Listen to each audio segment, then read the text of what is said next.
बिल्कुल वैसे ही जैसे हर बाप अपने बेटे का साथ दे। आज मेरी शादी है बाबा। मैं चाहता हूं कि आज आप मेरा साथ दें। मेरी जिंदगी का सबसे बड़ा दिन। ट्रेन नहीं कर रहा। अननोन नंबर है ना, इसीलिए मैं अपनी सारी एम्पायर उस गई गुजरी लड़की के मैंने कहा था आप कॉल कर लूं। अपना फोन दो, मैं तुम्हारे फोन से बात करता हूँ। मर्जी से ही होगी। कर दो। मैं देखता हूँ कि सिहान बाहर कैसे जाता है। गिरने नहीं दूंगा।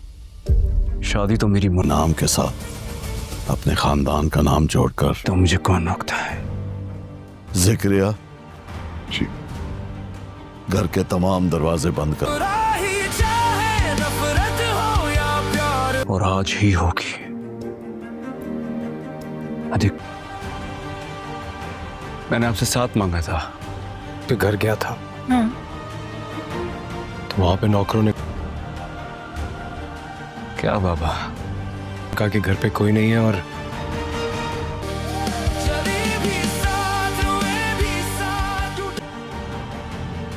आप तो मेरे मुकाबले पे ही आ गए यार। क्या मतलब नहीं आया? क्यों नहीं आया? बस सिहान अमेरिका चला गया। शादी करोगे मुझसे? तू ही फसाद हो। बताओ ना।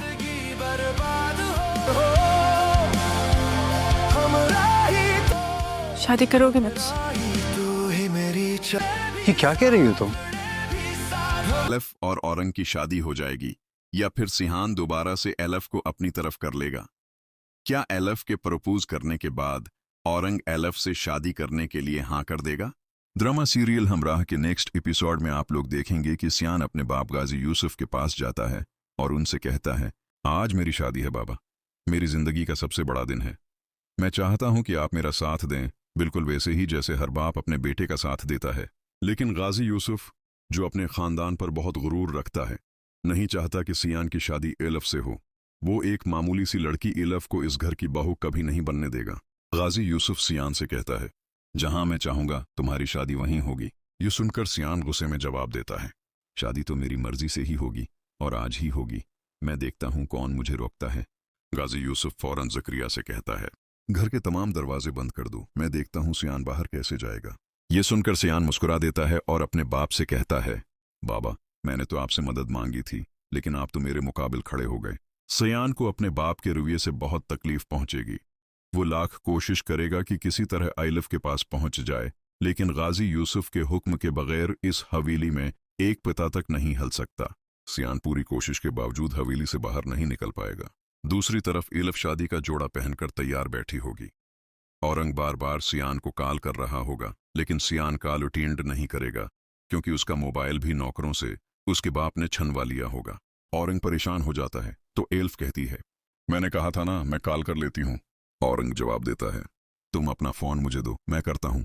औरंग बहुत कोशिश करेगा कि किसी तरह सियान से बात हो जाए, लेकिन कोई राबिता नहीं होगा। फिर एल्फ कहती है, तुम जाओ, वहां जाकर पता करो आखिर क्या बात है और उसे अपने साथ ले आओ। जब औरंग वापस आकर इल्फ से कहेगा कि सियान नहीं आया, तो इल्फ हैरान होकर पूछेगी, क्या मतलब नहीं आया और क्यों नहीं आया? औरंग जवाब देगा, मैं उसके घर गया था, लेकिन नौकरों ने कहा कि घर पर कोई नहीं है, सियान अमेरिका जा चुका है। ये सुनकर इल्फ मुकम्मल तौर पर टूट जाएगी। वो घर आकर अपने सारे ज़्यूरात उतार कर फेंक देगी। अब इल्फ के दिल में सियान के लिए नफरत पैदा हो जाएगी। इसी गुस्से और टूटे दिल के साथ वो औरंग को प्रपोज कर देगी, क्या तुम शादी करोगे मुझसे? औरंग हैरान होकर कहेगा, ये क्या कह रही हो तुम? एलफ दोबारा पूछेगी, बताओ ना, क्या तुम मुझसे शादी करोगे? औरंग, जो पहले से ही एलफ से मोहब्बत करता था, फौरन उससे शादी के लिए तैयार हो जाएगा। मुझे ऐसा लगता है कि एल्फ और औरंग की शादी हो जाएगी, लेकिन सियान जो एल्फ से सच्ची मोहब्बत करता है, वो उसे सच बताने की कोशिश करेगा। लेकिन अब एल्फ के दिल में सियान के लिए नफरत के सिवा कुछ नहीं होगा और सियान एल्फ का पीछा कभी नहीं छोड़ेगा।